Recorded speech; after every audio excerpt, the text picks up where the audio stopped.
Fragmentos de Tempos Vividos é o novo livro da amazonense Marilza de Mello Focher, nossa entrevistada de hoje do RFI Convida. Muito bom dia, Marilza. Para todos os ouvintes da Rádio França Internacional. Marilza, você então é amazonense, radicada em Paris há mais de 40 anos, vive aqui então desde o final dos anos 1970, né, quando veio aqui para Paris e está publicando então pela editora Valer o seu segundo livro, Fragmentos de Tempos Vividos. Como o próprio título indica, é um livro autobiográfico, Marilza? Eu não pensei que fosse um livro autobiográfico. Esse livro assim surge de maneira muito especial.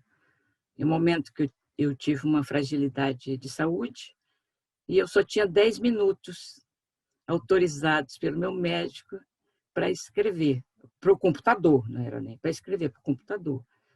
Então foi um livro assim que me serviu de terapia. Eu passava 10 minutos e vinha a inspiração como se eu estivesse escrevendo poemas. A sonoridade da palavra não era a sonoridade das palavras, era a sonoridade das lembranças, de momentos vividos. Então, começa, logicamente, com a minha chegada em Paris, e que é um pouco, que eu diria, por ser amazonense, ter nascido em Boca do Acre com muito orgulho, e na época eu acho que eu era a única de Boca do Acre aqui,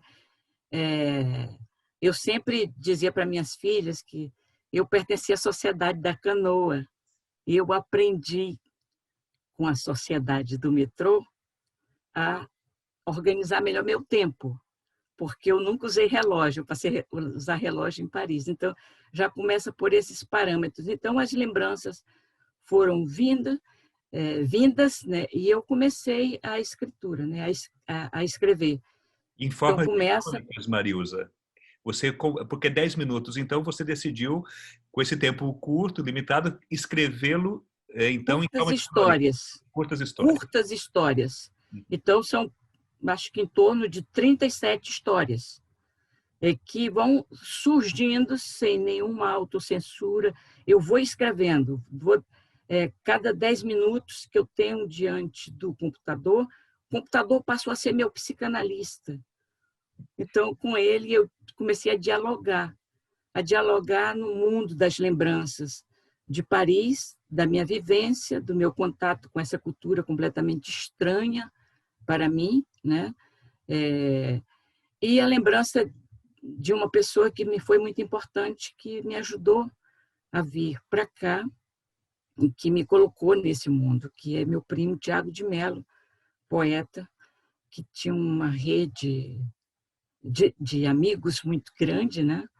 E que ele me colocou em contato, e assim, foi essa rede que me protegeu, e que no final eu terminei saindo dessa rede, né, que é um pouco a rede, eu penso na Amazônia, na rede. Então, eles me embalaram nessa rede, né? O Tiago me ajudou a ser embalada nessa rede, depois eu ganhei asas, então eu achava que eu não precisava estar nesse meio. Era um meio muito intelectual, artístico, que me introduziram na vida parisiense, mas, ao mesmo tempo, eu queria ser eu mesma, eu não queria ser a Marilza, a prima do Tiago. Está entendendo? Então, eu passei a viver a minha vida, me acostumar nessa Paris que eu adotei, a partir de mim mesmo, a partir do meu olhar caboclo. No caso, então, Marilza, fragmentos trazem, então, vivências pessoais, mas também você acompanhou, inserida nessa nova cidade, né, nessa nova cultura parisiense e francesa, também um olhar sobre a evolução, né, do próprio país, né, que diz respeito a questões culturais, questões políticas também. Como essa sua observação dessas transformações aqui do lugar onde você se instalou se manifestam no seu livro, Marilza? Eu era uma subversiva reprimida. E aqui eu passei a ser uma subversiva liberta. A palavra liberté foi a primeira palavra que eu aprendi e fiz uso dela. né? Então, era um período que você tem a minha geração, que chega aqui, e com a geração francesa, né, que viveu 68, que libera, que tem o seu grito de liberdade, de libertinagem também, né? E que não existia, os limites cada um se dava.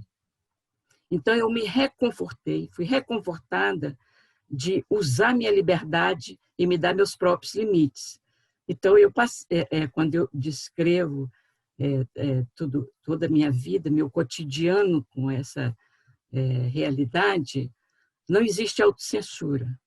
Então, talvez o livro possa, por algumas passagens, chocar certas pessoas, sobretudo hoje no conservadorismo da sociedade brasileira.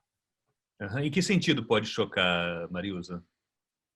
Pode chocar justamente esse espírito de liberdade, esse espírito de liberdade que me fez amar duas pessoas.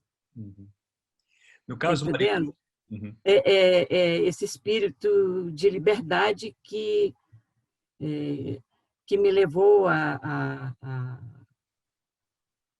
estudar o marxismo para entender minhas próprias contradições. Eu não fui uma marxista só para entender as correntes do pensamento político. Eu fui uma marxista também para entender a dialética, entender minhas contradições e agir em consequência.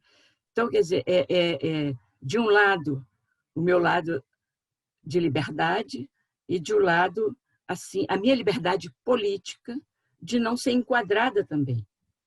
Porque a primeira coisa, quando a gente chegava em Paris, essas lembranças vão surgindo e eu vou descrevendo no meu livro. Quando eu cheguei aqui, as pessoas me chamam, você que é do Sul, as pessoas me perguntavam, de onde é que você veio? Eu dizia, eu vim de Boca do Acre. Eu nem dizia que era de Manaus, de Boca do... Mas como é que você fez? O que você fez? Como é que você conseguiu vir fazer um doutorado? Eu digo, como é que você tem universidades? Aí eu digo, não, eu estudei por correspondência, peguei a canoa, atravessei o Atlântico. Na brincadeira, né? Na brincadeira, porque entre nós mesmos, do Brasil, existem discriminações. Quer dizer, sem querer, meus amigos de esquerda me colocavam esse tipo de questões, né? Que é um pouco... Então, eu brincava, e nessa brincadeira eu fui levando. E como eu... Não era nem de que partido, era de que tendência. Porque a esquerda sempre foi plural, né? De que tendência? Aí eu digo, eu sou de esquerda, né? Porque eu não queria ser enquadrada em uma... Então, eu frequentei várias correntes, né? Eu já tinha o meu ideal, tá entendendo? Meus valores de esquerda humanista. Eu não queria ser enquadrada dentro dos partidos políticos, dentro de correntes políticas, né? Eu fui um eletrão livre. Mas nesse caso, então, você, de uma certa forma, aborda isso de que maneira no seu livro? Eu coloco de maneira muito livre de esquerda. De mostrar que eu não... era um período normal, tá entendendo? Que você se identificava, a tua tendência política sem nenhum problema, mas, ao mesmo tempo, quando você não se identificava, ficava a dúvida, ficavam as dúvidas. Quem é ela? Né?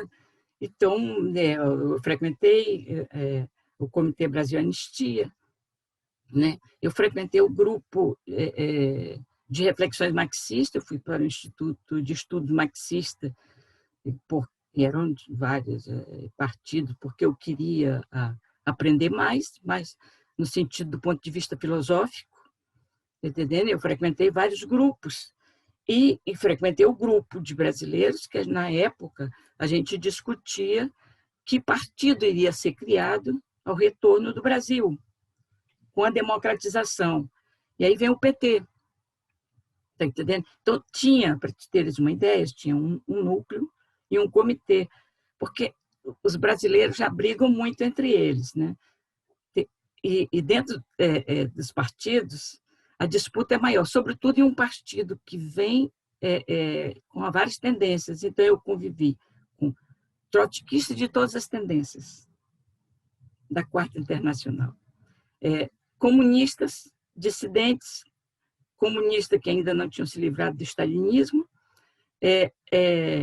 aí você tem anarquistas, educadores populares, os freiristas, né, o movimento de popular de Paulo Freire, e o início da teologia da libertação, quer dizer, que era a esquerda, que aqui a gente chama esquerda cristã. Então, para mim, eu levava isso como um aprendizado enorme dessa pluralidade de pensamento. Então, acabou que se extasiava, né, de ficar nessa... Então, eu frequentava, quando teve a briga, que houve a divisão, eu frequentei os dois, porque não me interessava ficar com uma tendência trotskista e a outra. Então, tinha a LCR, tinha os lambertistas, tinha os pablistas, tinha os morenistas, então, tinha de tudo. Mas eu viajava entre os dois. Marilza, no caso, então, a leitura do seu livro vai permitir conhecer um pouco, talvez, o que se passava nos bastidores dessas discussões? Não, eu não entro. Os bastidores seria... Não, eu não me restringo a isso. Eu me restringo mais a uma experiência vivida. Não eu não vou julgar os bastidores da esquerda.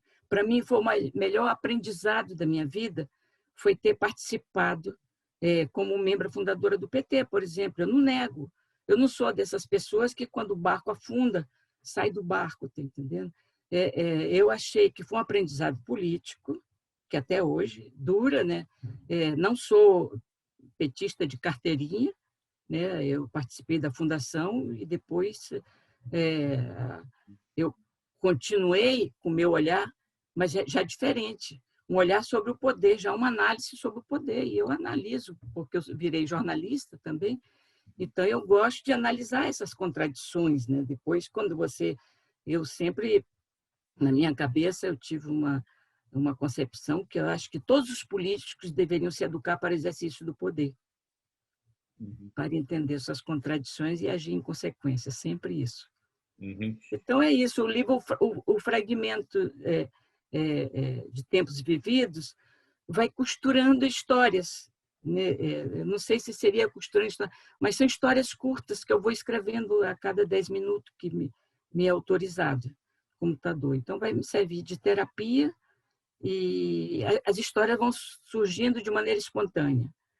E, para te ter uma ideia, quando eu mandei para meus amigos, meus primeiros críticos foram meus amigos mais íntimos, que eu mandei para ver que eles achavam, se dava para publicar, né? Um grande amigo meu, que é um grande poeta no Pará, João Jesus Paz Loureiro, ele foi o primeiro a me incentivar.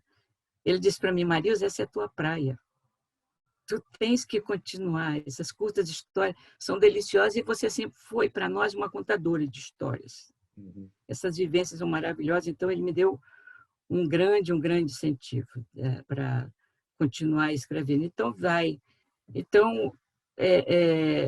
vai dessa convivência que eu te falei com Paris, com pessoas que eu vou conhecer, tanto a maioria exilados políticos e outros não, pessoas ligadas à rede do Tiago, que vão se tornando meus amigos. Então, as lembranças vão surgindo de momentos, né, dos grandes amigos, momentos que a gente viveu por aqui, os apartamentos, os bairros, né, que eu não só vivi, mas que eu interagi.